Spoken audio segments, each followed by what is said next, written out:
Welcome to the Heavy Pages podcast, a space for women struggling with an unwanted separation or divorce. I'm Josie, your host, a separation survival coach, creator of the From Devastated to Divorce program, a mother of two, and a survivor of my own unwanted separation and divorce. My mission is to help you avoid some of the pitfalls that extended my journey of growth and healing, and to provide you with tips and tools that will help get you to a place of acceptance and empowerment. Because sometimes the pages of life can be heavy, but you don't have to turn them alone.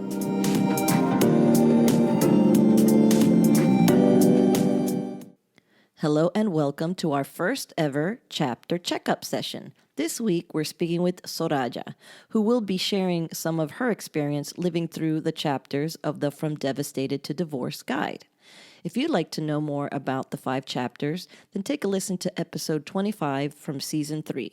And to see where you might be in your journey, I have a free chapter checklist that you can download. Just visit bit.ly/chapter_checklist. Don't worry, the link will be in the show notes. And with that, let's have this chat with Soraya. Welcome, Soraya. Hi. Is this your first ever time being on a podcast? It is actually. Wow, very exciting. It can be a little nerve-wracking. Trust me, I know. So, you reached out to me because you had checked out the Heavy Pages episode on the series that I created for From Devastated to Divorced. And you took a listen to that, correct? Yes, I did. Excellent. And so obviously you're going through a separation. Yeah, we've been separated for a little bit over a year. So we're like in the very beginning stages of the divorce process. Okay. And how long were you married? For 4 years. 4 years. And how long were you dating? So we dated, we were together a total of 7 years. Okay. Altogether, Okay. yeah. Okay. All right. Any kids? No kids, just a dog. Okay. Well, honestly, that makes, even though you could fight over the pet, but that will make things a whole lot easier. Yeah, definitely. You can imagine how much harder it would be having to, split sharing a child with this person. Yeah, oh my goodness. Yeah, so you dodged a bullet there, thank goodness. So, okay, married 4 years and now separated about a year. Yes. Okay. So, what of the guide, which chapter of the guide do you feel like you are dealing with right now? I think that I'm still a little bit in the blindsided chapter, only because I was like really blindsided, I had just taken the California bar and and so thank you. And so, I was expecting, we've had problems in the past, but nothing that, we couldn't work through. And so to find out that it was just this like, nope, I don't love you anymore, was like, wait, what? My entire life changed. And so I'm still stuck in that, mostly because I have so many unanswered questions, Right.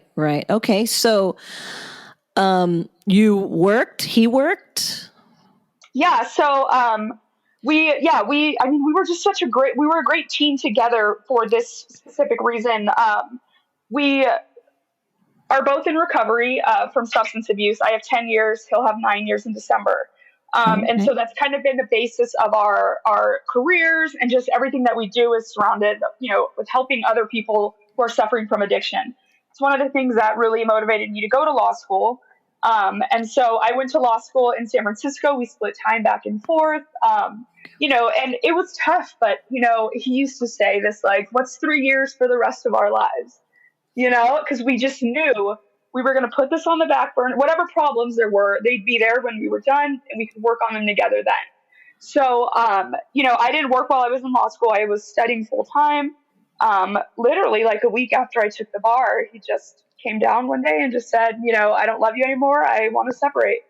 And, at that point, he had started his business. He has a treatment center, a few locations in Southern California and in Georgia. And, so that business was doing really well. And it turns out he ended up having an affair with one of his employees. It was just a whole thing. And so, Wow. yeah. Okay.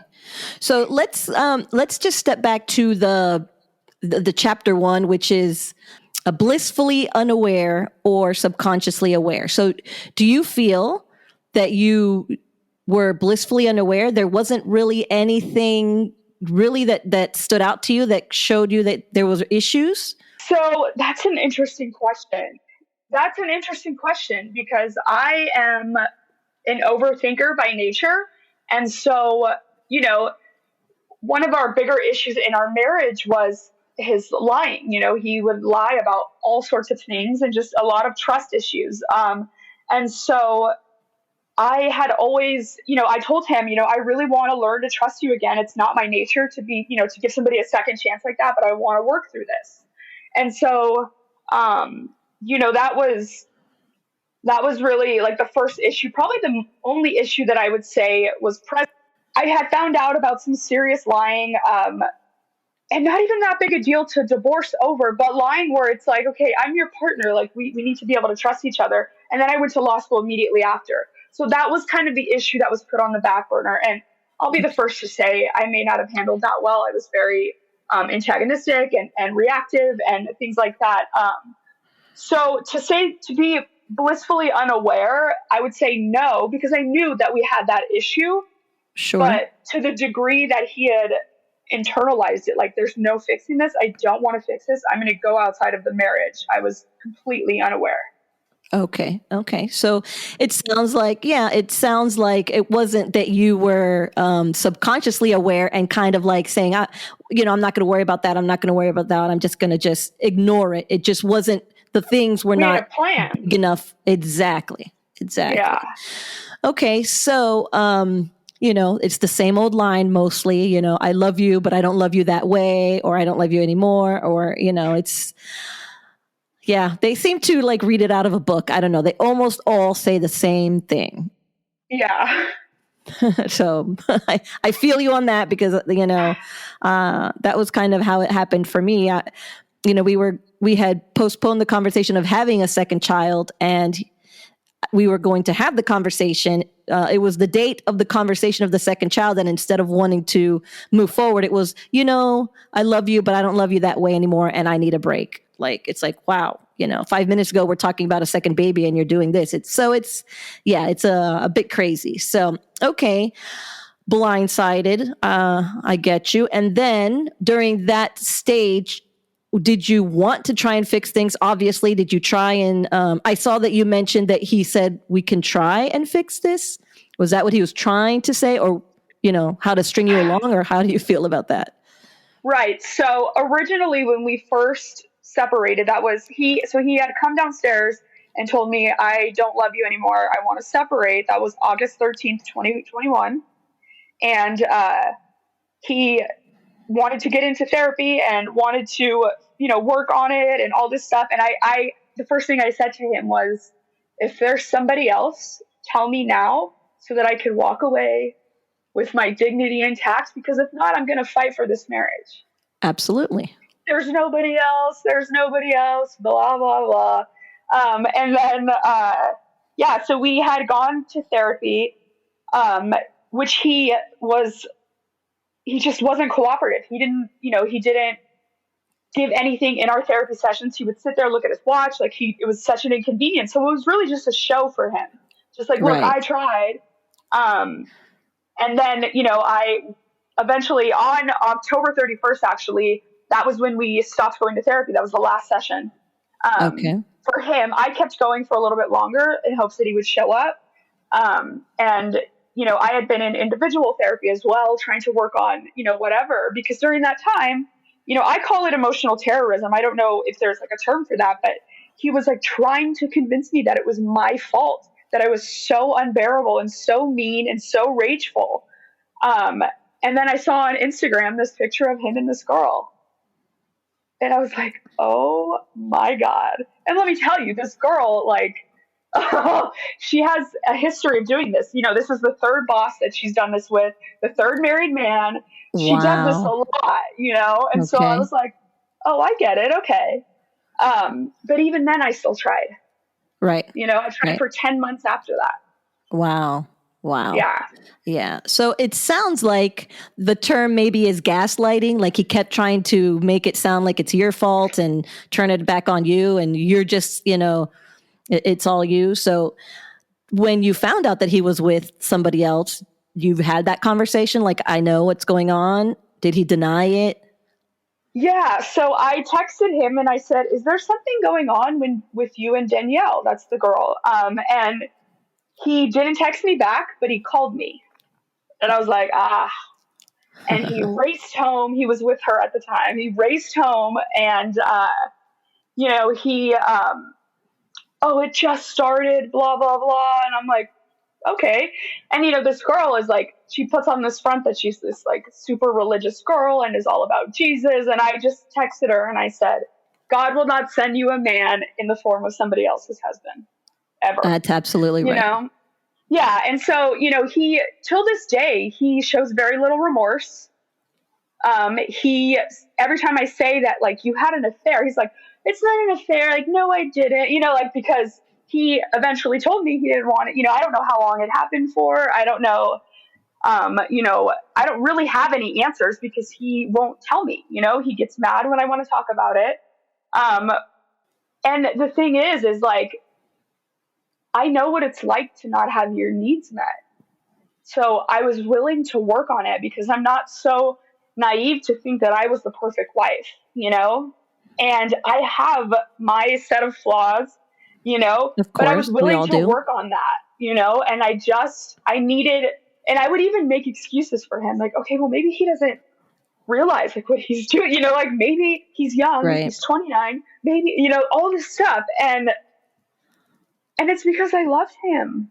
Of This course. was Of course. my best friend for my whole life. I wanted this forever. And so I spent a lot of time rationalizing the choices he made, and dissecting every single action I ever had in that marriage, because if it was my fault, I was going to fix it, and I think that, and for, and, I always wonder if people can relate to this, because when you tell somebody it's your fault, it implies that there's an opportunity to rectify that.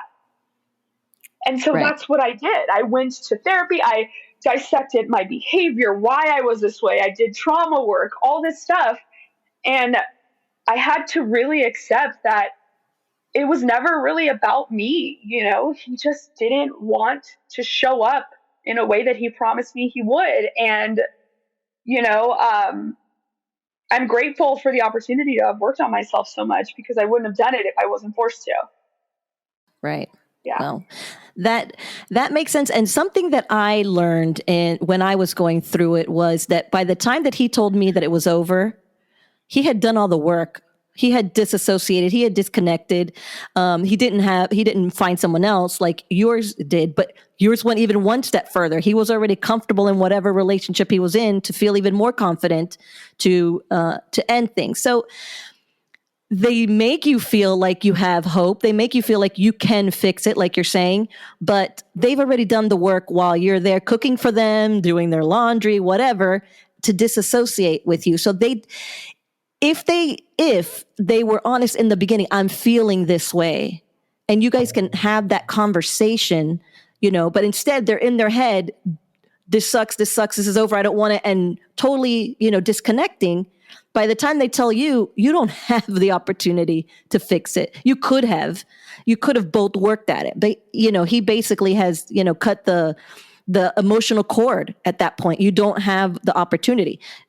And it takes two, unfortunately. It takes two to make it work. And if they've already checked out, you can be the most awesome wife possible and make all the changes that you need to do, and it won't matter. They're not gonna. They're done. So that's unfortunate. Yeah, it definitely is.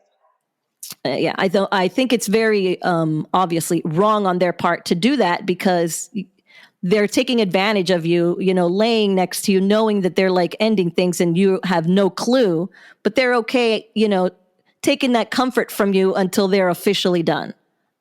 Yeah. And, I always, whenever we would fight, and I'm sure it has to do with just insecurities of mine, but I would always say, if you don't want to be in this anymore, like, let's like, you don't have to, Right. because I was like on the defense and ready for that. Like, I'm going to walk away and no, I'm in this. Like, I love you. You're my soulmate, blah, blah, blah. And like, turns out, at least according to him, he's felt this way for years. And I'm like, we've been together only 7 years. What do you mean? And I don't buy it. I think it was an impulsive decision. But, having to admit that means having to admit that he cheated on his wife. How sad for him.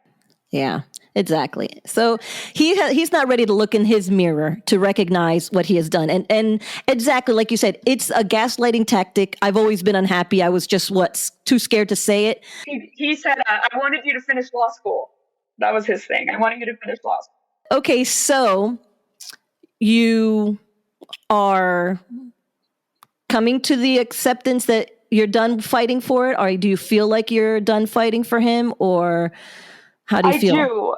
So a couple weeks ago, I want to say maybe like a month ago, actually, I had this like final like, okay, what do you want to do? Because it's been a year and I don't know what is possessing me to say this, but I still think we can try, I don't want to live the rest of my life without you. You're my best friend and like you're the love of my life. I meant what I said in those vows.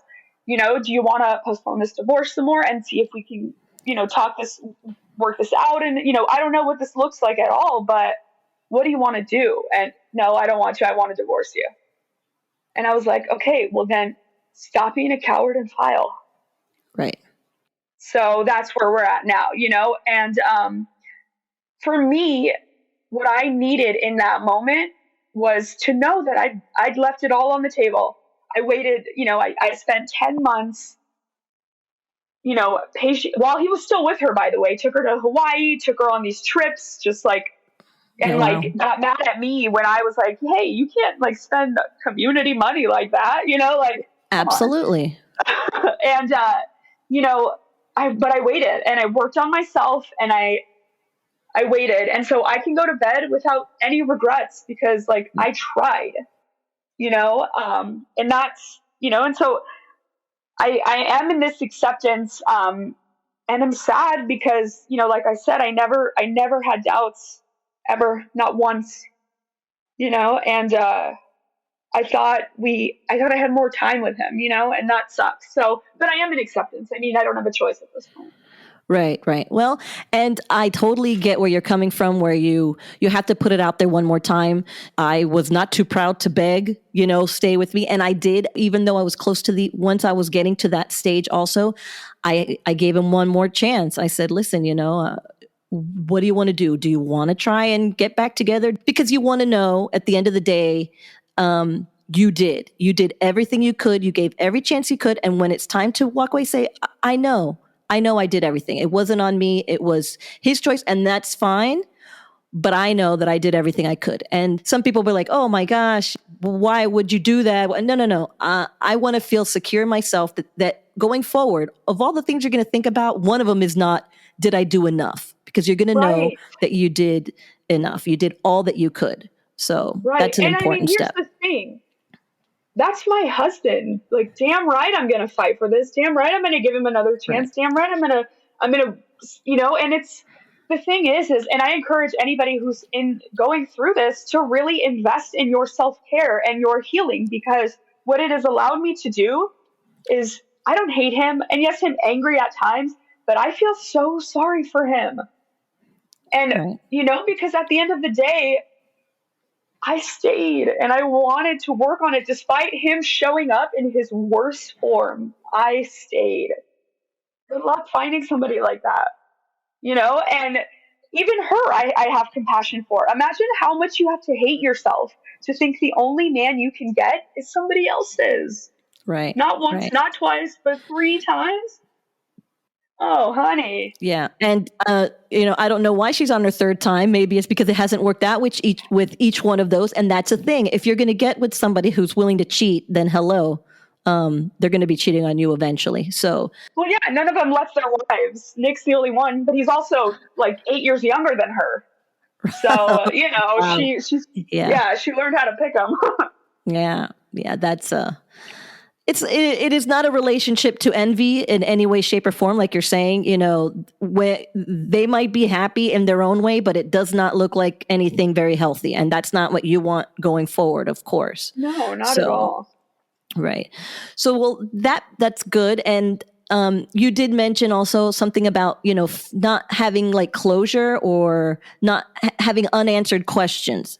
And what is it that you feel that you haven't gotten an answer to? Yeah, like there are so many kinder ways to leave somebody. Like, why did you have to do this? If it's been years, if you've been thinking about this, waiting for this day, why didn't you approach me with papers in hand? Why did you have to like try and make me believe there was like this opportunity or any of this? Like there are so many kinder ways to do this. And I want to know why he didn't care enough to protect what we had, even if we don't have anything in the future, and why he didn't see me as his best friend like he claims he still does and still wants me in his life. Why wasn't that enough to prevent you from destroying our memories, everything, making me question every moment we ever had? Right. And that's the thing with betrayal like that. It's not only you have to change how you see them, but you have to change how you see yourself, and like, okay, wait, am I this naive? Like, how did I not see this? And I don't really think that it's that sort of, I think that you were invested in your relationship. You were giving your husband your all, and you expected that he was doing the same. The difference was that he did not value you the way you were valuing him and your relationship. And definitely the fault is in him, that if he really, excuse me, if he had that value for you, but he wants to end things, yes, there is a more compassionate way to do that. But it definitely sounds like it's a flaw in his character. And I know it's hard for you to not internalize that because obviously you love him, but it's definitely not a you thing. It's Oh something yeah. that they need to work on. He definitely needs to work on that. Right. At the very least, tell me, like, be honest now more than ever. Just be honest. Like, what do you have to lose at this point? Except like maybe you get a little bit of integrity back. Right.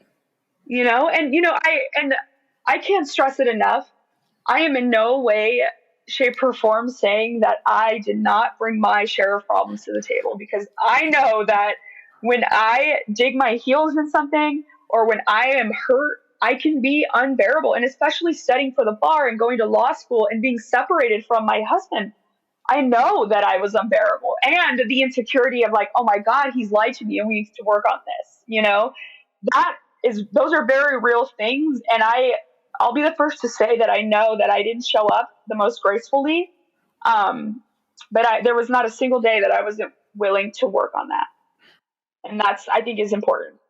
It is absolutely. And marriage isn't always going to be perfect. There are going to be ups and downs. There are going to be arguments. You're going to have bad days, and they have to be there and be able to handle those bad days with you and speak to you and have communication and tell you, I'm not, this is something that is not working for me. How you're acting these days, or the way we're communicating, or the way we're getting, you got to do that. That's part of the relationship. You can't just run and find something that's easier today, because it's not going to be easier tomorrow. The grass is not always greener. They might be having a great time now, but when they have to deal with actual relationship stuff, hey, pay the bills, who's doing this, you got everyday things, suddenly all that fairy tale goes back right out the window. So there is that. Now, you guys are communicating. How often are you communicating? So that's the kind of weird part. We talk almost every single day, and that's what's frustrating, because it is so obvious that this shouldn't have happened, because we are so close and we have there's just so much of a connection there. I had to take a few steps back because I realized that it was doing more damage to me. But we were Mm-hmm. FaceTiming every day. We were talking on the phone, talking about our dog. We text every day, and really, it's the only thing that's obviously changed is that this third party is there, and we're not together, but like our connection is still there. And if that is not an indicator that this was just like a huge, just like he just blew this up for no reason, Right. then I don't know what is. Because I'll tell you something, if I felt the way that he said he felt about me, there's no way I would be contacting him. If he was that bad, if he was abusive, if he was, rageful, like he said that I had been during school, like I would have ran for the hills and never looked back. So do you feel that having such constant communication with him is holding you back from moving forward? Do you think it's stopping any sort of your progress, any sort of the, rebuilding yourself? In a lot of ways, yeah. Oh yeah. And I have this deal with myself that the second we file, I'll never speak to him again. Okay. I worked at a divorce firm for a while when I was interning, and I know how traumatic the process is. And, I needed to be able to give myself okay, you're having trouble letting go of him because he was such an important part of your life. You need to like make a deal with yourself. The second those papers are filed, whether you file them or he files them, that's it. Move on. And it's not to say because like I want to get back with him, because I don't think I do.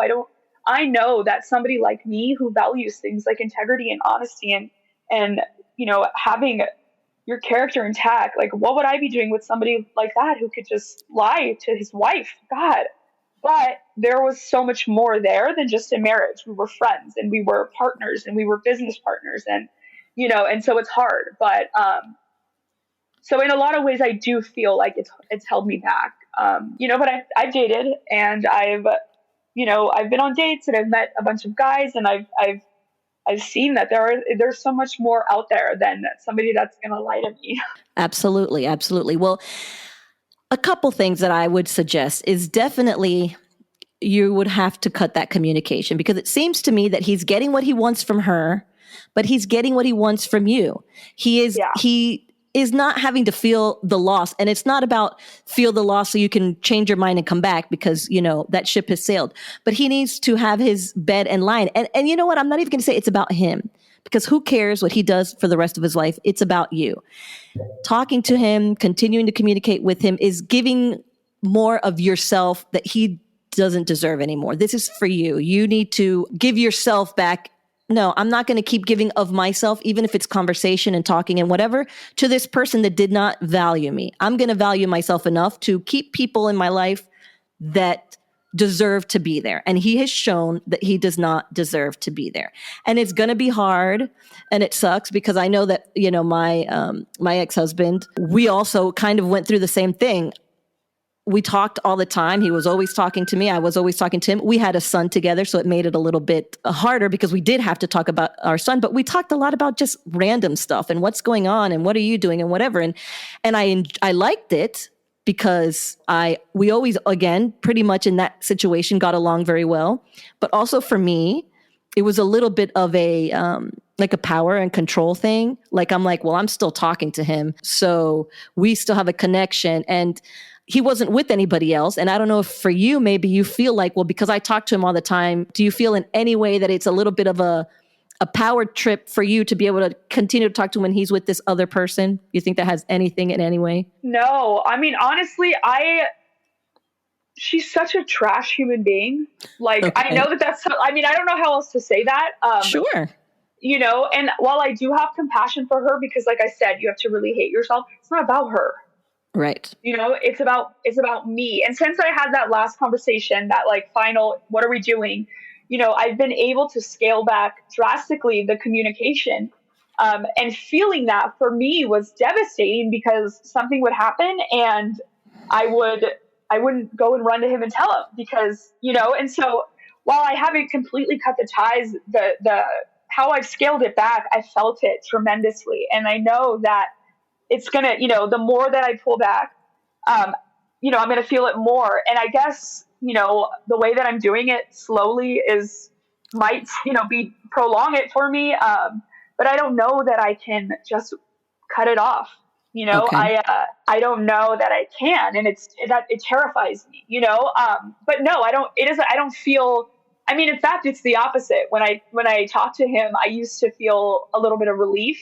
And as the months went on, the high, quote unquote, that I get from speaking to somebody I care about is outweighed drastically by that come down, by that awful feeling I get when I get off the phone with him. Like, God, like, Okay. why is this happening? And so I'm starting to listen to that more. And so the conversations are getting shorter, they're getting less, but they're still there, and you're absolutely right. I need to do it for me. I totally get it's a process. I mean, my podcast is about my journal entries of, when I was going through it, and I think I'm like on month 9 or 10 of our separation, and I'm still sitting there saying, I got to stop talking to him. I'm talking to him too much. This week, I'm going to ignore him and only text him if it has to do with our son. So it is a process, absolutely. And I know it is extremely hard because that's what you've been used to for these years. It wasn't your choice. If it was up to you, you guys would still be together. So it's hard to cut that off. So I totally get it. But you're noticing it, you're seeing it. And I really think that in the combination of you, like when we were talking about where you're kind of also feeling like you're in chapter 3 of the Better, Stronger, Loved You chapter, where you start Yes. building up your self-worth more. Not to say that you didn't have it, but I'm sure getting separated takes a hit on your, ego, your self-esteem and all those things, right? Oh, So it killed me. It killed me. Yeah. I mean, being a sober woman in recovery, I am constantly trying to better myself, trying to get to the next level of self actualization, to be my most authentic self. And I will say, without a shadow of a doubt, I've grown more in this last year than I have the other 9 years of my sobriety. And wow. it is because I was forced to. I mean, getting sober, I had the same feeling, and then I had it again when I realized my marriage was over, where it was like, I don't know if I can survive this pain, and that's enough to light a fire under me. And so that's why I feel like a lot of the times I'm in that third chapter, because I'm getting to realize, like, I never in a million years, if you would ask me last year or 2 years ago if I could forgive something like this, if I could have compassion for somebody like that, I would have been like, you're out of your mind, don't come near me. But here I am, like, feeling sorry for somebody who couldn't even give us a shit about me, and like, that to me is growth. And another thing that I realized, and what I was scared of, was becoming bitter and thinking that, oh, all men are the same, but Right. like, no, what I've learned, and again, I feel like this plays into the third chapter, is like, I loved being a wife. I loved it. It was fun. It was so fun. I loved being married. I loved having the ride or die partner. I loved all of the things that come with that. It was so cool.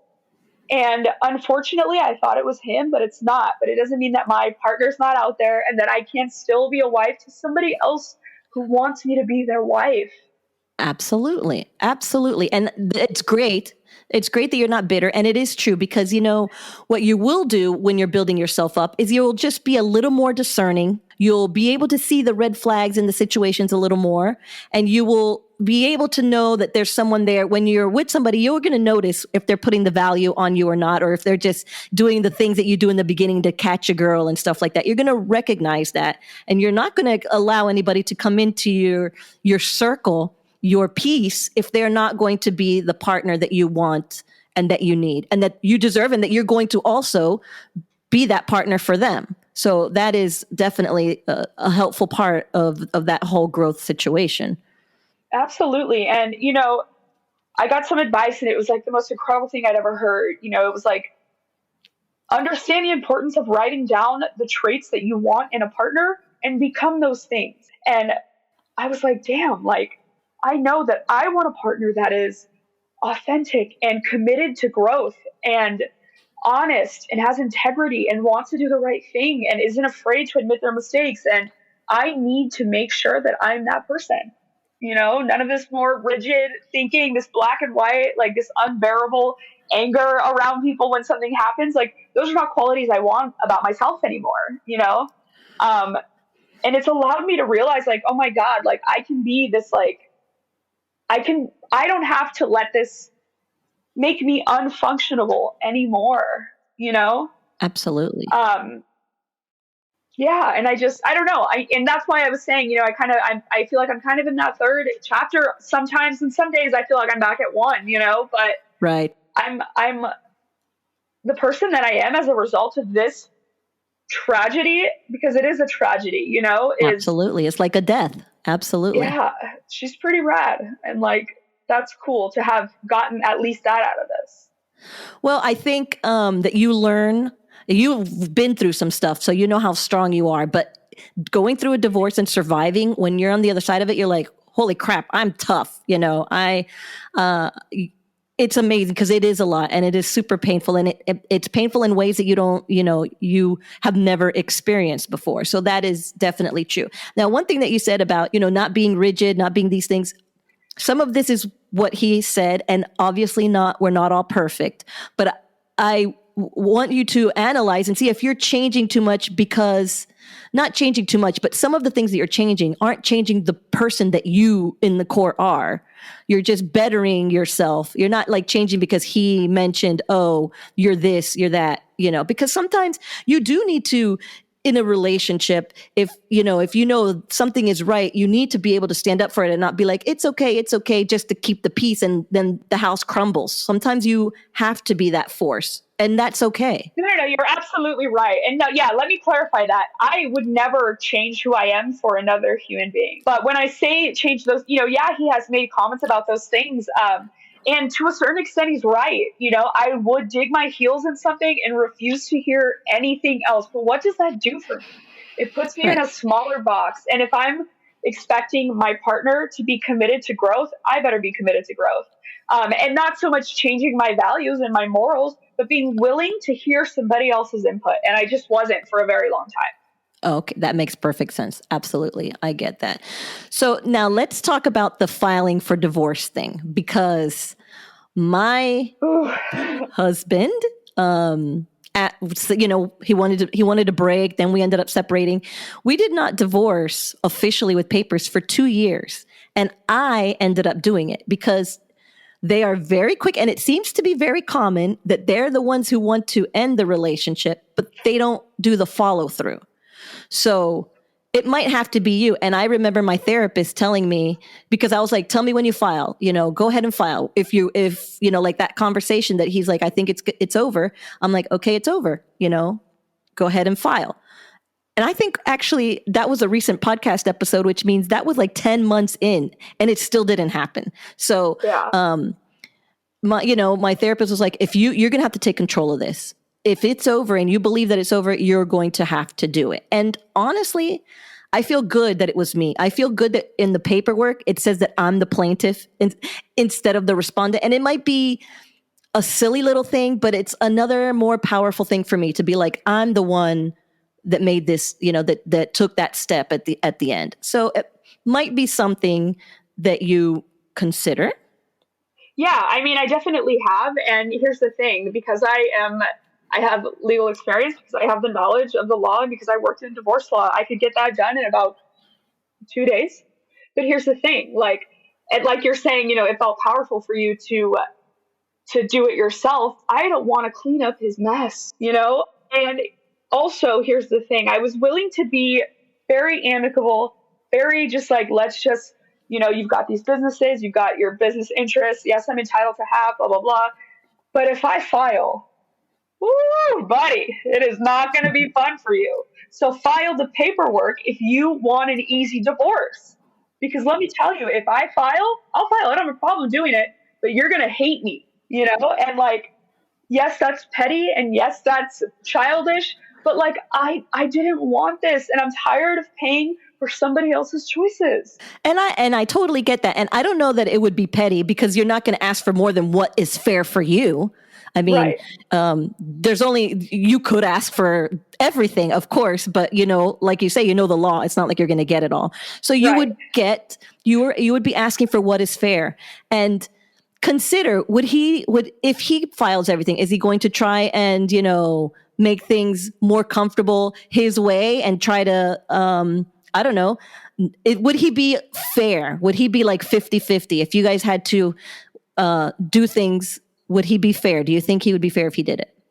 I do, because that is all that matters to him. Even now, he gives me money every month, no court order, just because to him that makes up for the emotional damage that he's done, and it doesn't, because Right. I would rather live in a box and have my husband than deal with this. You know what I mean? I don't need the money, but to him, that is what matters. So he would give me whatever he thought I wanted, what I needed. He would take care of me for the rest of my life so that he could say, look at what a good guy I am. Okay. So I have no, and maybe that's naive of me to think like, oh, he won't screw me over financially, but he's shown in this past year that it is important to him, for him to know, for me to know, for everybody else involved to know that he's taking care of me, because like, that's what, I said I would do it. I would do it. You also said, that you'd work this out with me, that you would be, so whatever.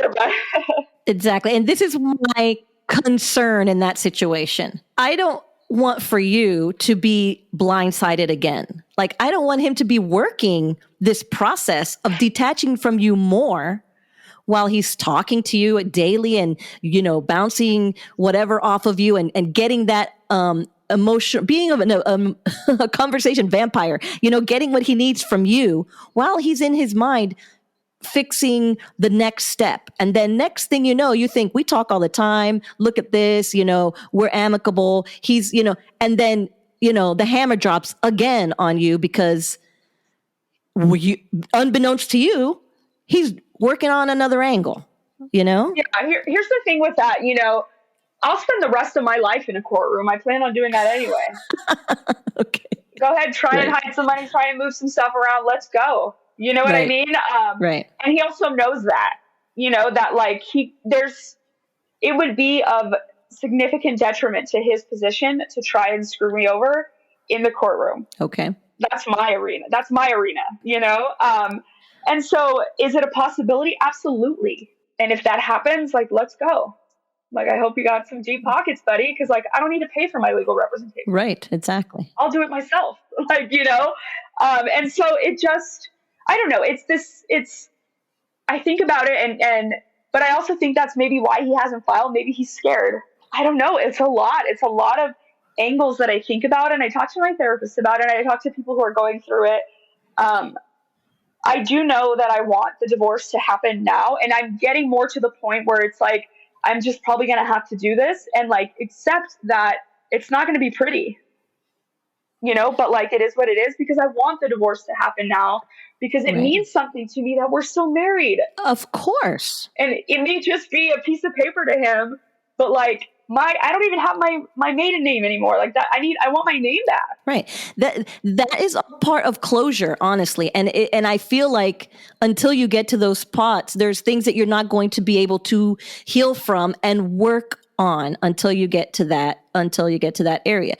And if he's in a position now where he just wants to make you happy and come out like the good guy, then maybe if you file the stuff and say, well, I want X, Y, and Z, he's going to be like, look how good I am. I gave her everything that she wanted. He could still continue the narrative, but you can be divorced because, you're going to fight me. I thought you were the good guy. The good guy's not going to fight me. Everything that I'm asking for is fair. Are you the good guy? And then he's going to be like, well, crap. Yeah, I'm the good guy. Okay, then sign the stuff. Here it is. And, and be done with it. So, there's a way to spin it, but also I do know it is a process. It's definitely a process. Yeah. And I'm definitely getting there where I'm just like, I don't want, because not only did he have an affair, but he had an affair with somebody with a seriously awful reputation for doing this. So it's embarrassing for me because we work in the same industry. And it's like, I don't want to be associated with that.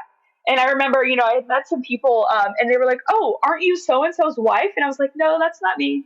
I just like said no. It just came out, and even, I just think about the growth from that because I loved him so publicly. I was so proud of our relationship. I was so proud of what we were doing. And like now I'm like, oh no, you must be thinking of someone else. I don't know him. And I want my name back. Like I worked hard. I went to school. Like I want my name back. And absolutely. Maybe come find me in a couple weeks and I'll be like, I'm filing tomorrow, because it's a process and I'm getting there. And I've met some incredible women on this journey who have just, who have offered me their perspective and have supported me and in a way that I had no idea I needed. So, you know, uh, it's going to be interesting to see where I am in a month or how I feel about this in a month. Absolutely. Well, it definitely sounds like you're working through the chapters. You are, I had mentioned this also, in the podcast that it is, you can be in two or three at the same time because, it's a journey. And like you said, some days you're 3 steps forward, some days you're 3 steps back. That's just kind of how it is. But the ultimate goal and doing the work, you're going to get to exactly, the spot where you're going to be, where you're going to hold your head up high. And if they say, weren't you married to that guy? You're like, and what? Yes, I was. And what? I'm not anymore. This is who I am. He's my past. You're not going to feel anything about who he, and it's sad. It is sad. Trust me, because, my ex and I were like best friends, even though he broke up with me. So I don't know how best friends can you be with somebody, but, and we talked and whatever, but there came a point where we did not communicate anymore. We didn't talk. And it's like, wow, it's strange that it's been 2 years that I have not even spoken to this person that I thought I was going to live the rest of my life with, that I have a son with, and you're like, wow, what does it feel like? Like nothing. I think about that a lot. Oh God, I want that. It feels like nothing. It feels like, oh yeah, he has a dad and his dad is out there. I mean, 15 minutes from me, never see him, never run into him, never talk to him. And we're like, okay, that will be a place that you'll get to, and you'll remember. Wow, remember when I talked to him every day, and I felt like we'll talk forever, and he's my my best friend, and we have a connection. No, now this person is just somebody I knew, and you'll be okay with that, and you're going to be absolutely okay with that. It's what that's the goal. I cannot wait for that day. I can't wait for that because I can't wait for the day where I hear his name and I don't cringe. And that is, I mean, that's the end game for me, is to be so, not to hate him, not to be in love, but just indifference. Exactly. I don't think you need to hate them. Absolutely. Yeah. Hate is not the goal either, because again, hate is giving them power, exactly. And giving them attention and giving them of your energy. The goal is you live your life, I live mine. Whatever's happening with you, good or bad, it doesn't affect me, because I know that you did mention, that he looks like he's moving forward, right? Yeah. That he, and that he didn't even skip a beat, and that your life has absolutely changed. Yeah, absolutely. Right. And, that's how they, unfortunately, they're ready when they, like I had said, they're ready for the next thing. So it's not like they need that holding pattern, because they did that whole holding pattern with you. You just didn't see it. And so they didn't have to expect, you're not going to see it. They're ready to jump into the next thing. So it's almost not that they didn't do their process. They just did their process around you without you noticing. So what a coward. Oh God. Yes. And that's, that really is, when you think about that, you're like, well, why am I crying for you? Why am I fighting for you? Why do I even care about you? Because you are, like you said, a coward. I don't want a person like that in my life. I don't need a person like that in my life, so. Yeah. And that's the thing. At the end of the day, he lost somebody that stuck around and wanted to overlook his flaws and work through them with him. And what did I lose? A liar and a cheater. Absolutely. So it feels like a loss right now for me, because I had to move out. I had to start over. But at the end of the day, like, did I really lose? I don't think so, And I agree. And I think that is actually one of the prompts in the thing is, what is it about him that you miss?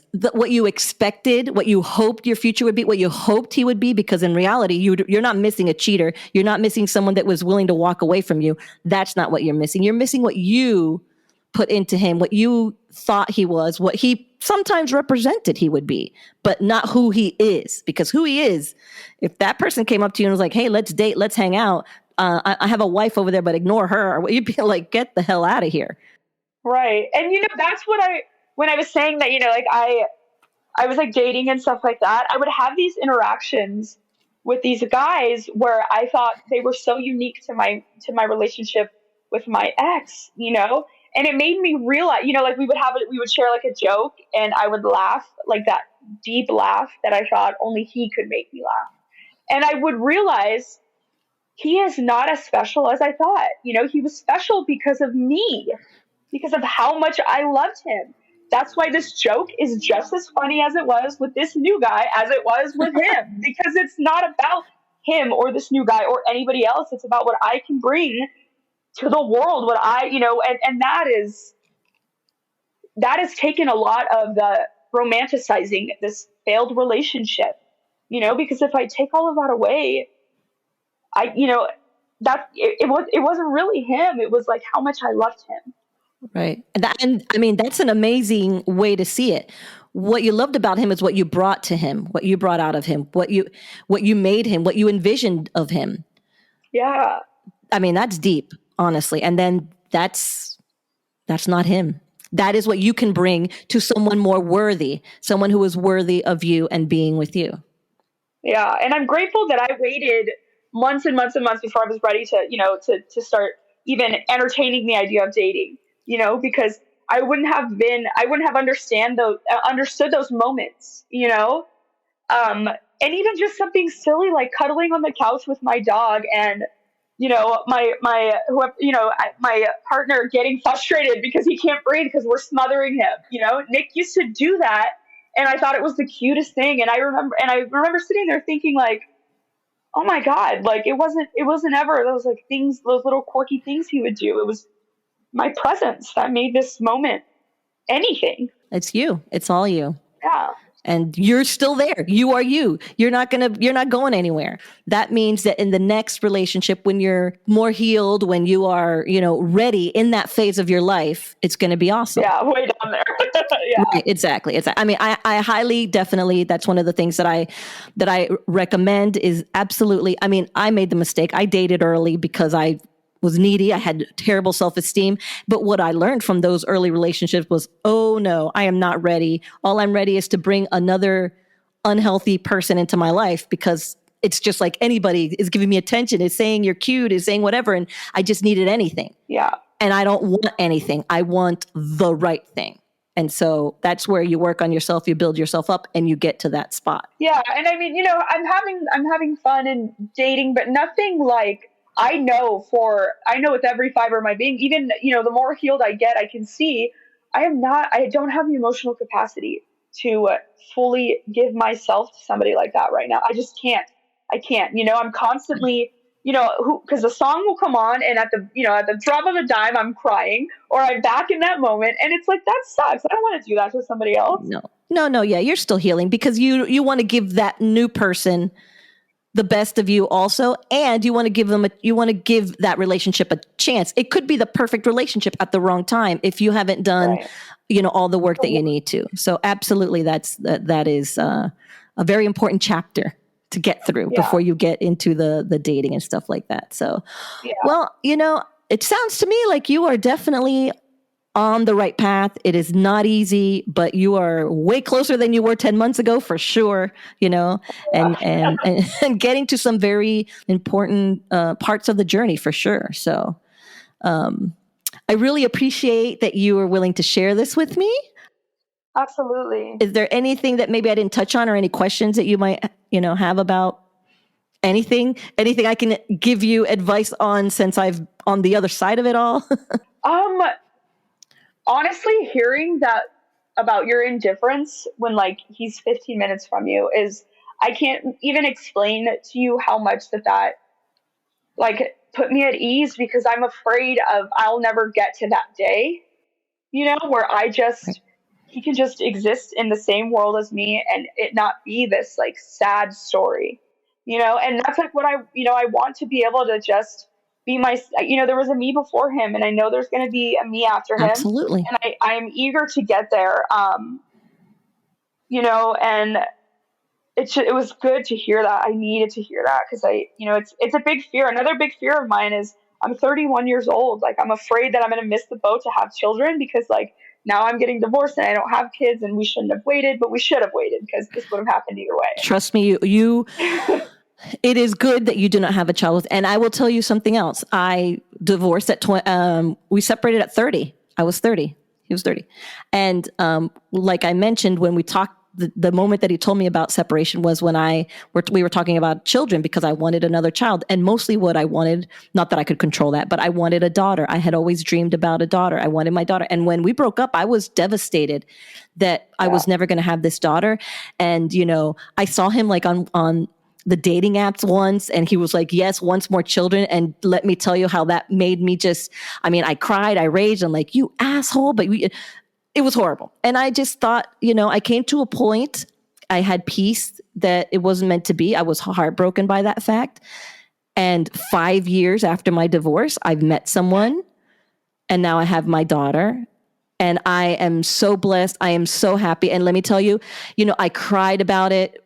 It was like the answer. It was like, you know what? Your time is coming. It's not with him. Your time is coming. And I have my daughter. And it was, I still get emotional about it, because it's like, I thought it was, I had to give up that dream, and I didn't. It was just, the timing was not there.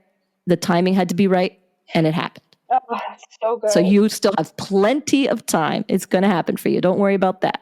That's so good to hear. Thank you for that. Yeah. Yes, absolutely. Absolutely. There's hope. There is a whole nother life, and something that I also always say is, my husband, he did me a favor. I would have never thought that in the beginning, but the best thing that he ever did for me in our relationship was to end it, because I wouldn't have done it.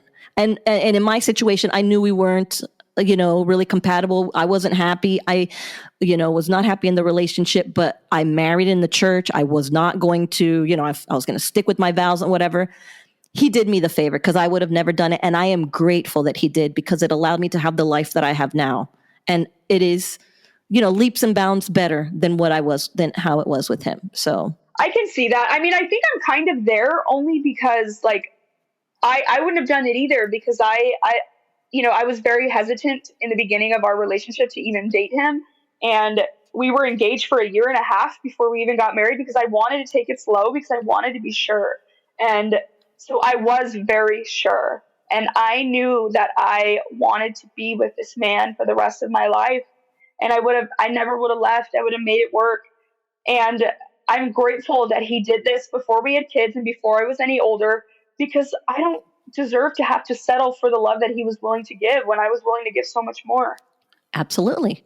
Well, I think you're going to get it. It's out there.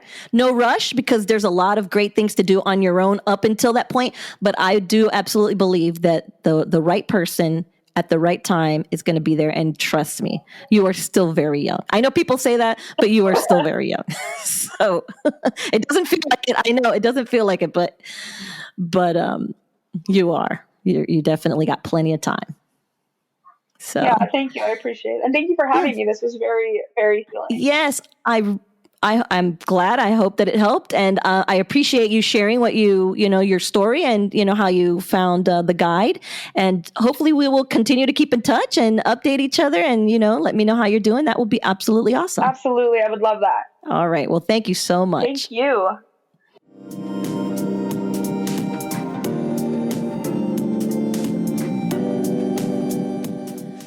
Well, thanks again for listening, and a special thank you to Soraya for sharing with us. If you'd like to share your own chapter checkup, please reach out to me on Instagram at heavy_pages_podcast. And don't forget to download your free copy of the chapter checklist.